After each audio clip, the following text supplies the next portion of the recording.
करोल बाग के ज़िले में जो हमारे कांग्रेस पार्टी का ऑर्गेनाइजेशन डिस्ट्रिक्ट है, इसमें आप सबका स्वागत है।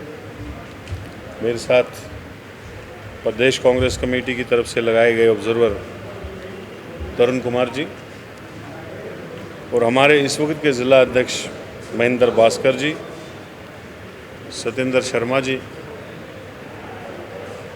अभी आपने देखा, इससे पहले हमारा इधर बहुत बड़ा कन्वेंशन हुआ ज़िला करोल बाग से, और ये जो प्रोसेस है, ये संगठन सर्जन अभियान जो लास्ट ईयर अप्रैल के महीने में एआईसीसी का एक बहुत बड़ा सेशन हुआ था अहमदाबाद में। वहाँ पूरी पार्टी ने डिस्कस किया था कि संगठन को किस तरीके से हम मजबूत करें। तो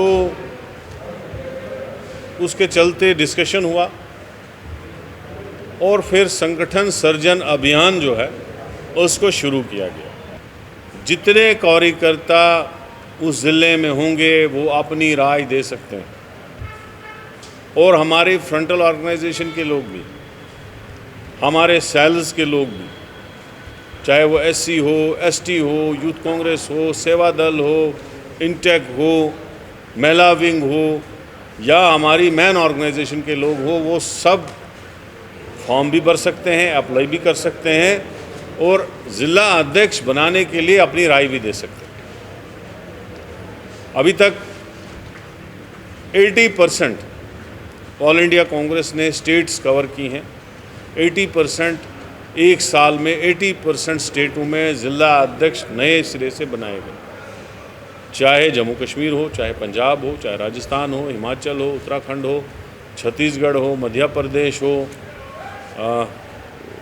तेलंगाना हो, उड़ीसा हो, आसाम हो, हर जगह, वेस्ट बंगाल हो, बिहार हो, हर जगह नए सिरे से ज़िला अध्यक्ष बनाए गए। अब ये दिल्ली, ये मुझे लगता है लास्ट स्टेटों में 2, 4, 5 स्टेटें बची होंगी, उनमें लास्ट स्टेट में दिल्ली है। मैं जम्मू कश्मीर से हूँ, पहले पीसीसी प्रेसिडेंट वहाँ था, अभी सीडब्ल्यूसी मेंबर हूँ, और यहाँ मुझे ऑब्जर्वर लगाया गया है दिल्ली में करोल बाग डिस्ट्रिक्ट में ज़िला अध्यक्ष बनाने के लिए जो प्रोसेस है। तो आज हमने स्टार्ट किया है, जो ज़िले की मीटिंग थी जिसमें सारे ब्लॉक प्रेसिडेंट थे, सेल्स के लोग थे, वर्कर थे, जो हमारे प्रत्याशी हैं, कॉरपोरेटर्स हैं, एक्स कॉरपोरेटर्स हैं, एक्स एमएलएज हैं, अभी तक ललोतिया जी भी यहाँ थे। तो सारे लोग यहाँ आए थे, सब ने अपनी बात रखी और आज से ये प्रोसेस यहाँ पे शुरू। इसके बाद हम assembly wise, block wise meeting करेंगे। जो लोग इंटरेस्टेड है फॉर्म भरने के लिए, उनके फॉर्म भरवाएंगे, फिर इंटरव्यू होगा, फिर 1-to-1 मीटिंग होगी। आप प्रेस वाले भी अपनी राय दे सकते हो।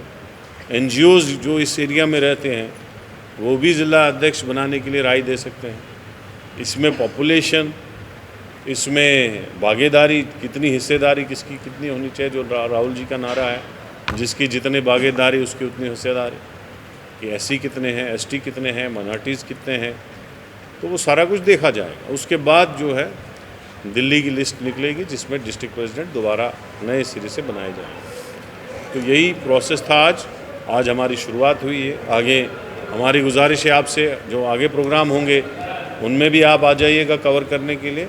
यही है, अगर कोई क्वेश्चन हो तो आप पूछ सकते हैं।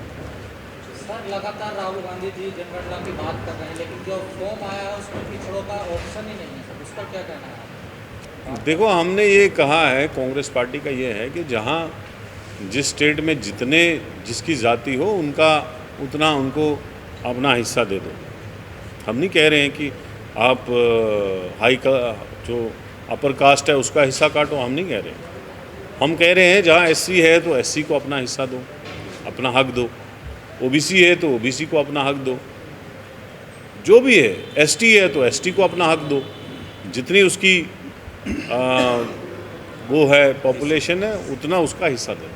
अभी पिछली बार राहुल जी ने उठाया था कि पूरी जितने भी केंद्र में ये है डिपार्टमेंट्स हैं, उनमें एक डायरेक्टर की एक सेक्रेटरी था ओबीसी, बाकी था नहीं। तो हमारा यही है कांग्रेस पार्टी का, जिसकी जितनी भागीदारी उसको उतना हिस्सेदारी दो बस।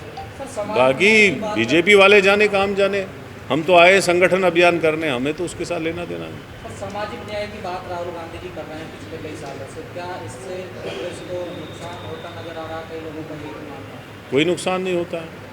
अब हम पावर में होते तो हम बताते कैसे न्याय मिलता है, लेकिन न्याय तो मोदी को देना है ना, बीजेपी को देना है। राहुल गांधी जी बात ही कर सकते हैं ना, वो तो कह रहे हैं पिछड़ों को न्याय दो, ओबीसी को न्याय दो, एससी को न्याय दो, लेकिन जब सरकार में आएंगे तब हम न्याय देंगे ना। तब सरकार में नहीं होंगे तो न्याय कैसे देंगे? तो हम लोगों को गुजारिश करते हैं वो हमें सरकार में लाएं, देखिए कैसे न्याय मिलता है हर तबके को, चाहे वो माइनॉरिटीज़ हो, चाहे वो ओबीसीज हो, चाहे वो एससीज हो, और चाहे वो अपर कास्ट। ऐसा नहीं है कि अपर कास्ट बड़े अमीर हो गए हैं, ऐसा नहीं है। हम ये कह रहे हैं कि जिसकी जहाँ जितनी भागीदारी है उसको उतनी हिस्सेदारी दो।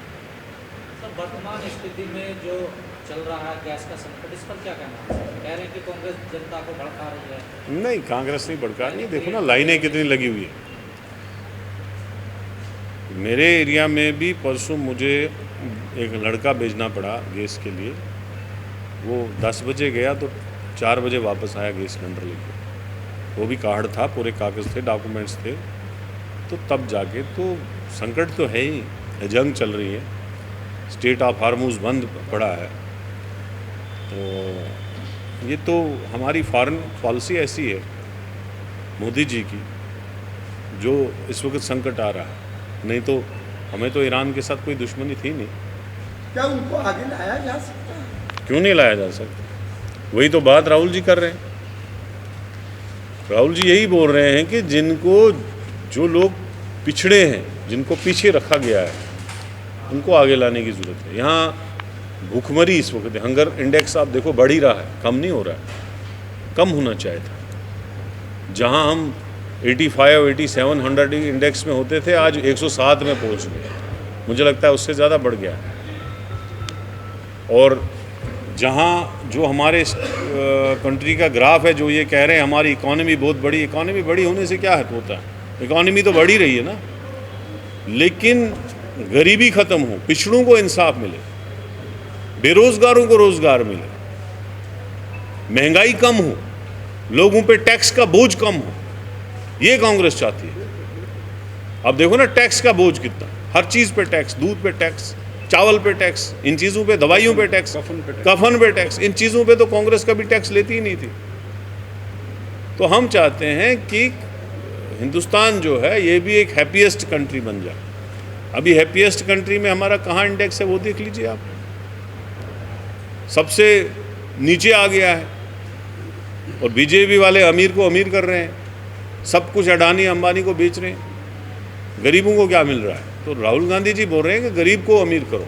सर, ये सृजन अभियान जो चल रहा है, क्या कांग्रेस अपने संगठन को नया रूप दे रही है, नए लोगों को आगे ला रही है? वही तो कर रहे हैं ना। हमने तो, मैं पहले राजस्थान में मैंने 2 ज़िलों में बनाए, उसके बाद पहले पंजाब में बनाया, फिर राजस्थान, फिर हिमाचल, अभी दिल्ली में। तो यही तो कर रहे हैं हम कि दोबारा कांग्रेस को रिवाइव करके वर्करों से राय लेते हैं, और जो वहाँ पे जाति के हिसाब से, एक्टिविटी के हिसाब से, पार्टी की लॉयल्टी के हिसाब से जो बंदा बनता है उसको बना लेते हैं।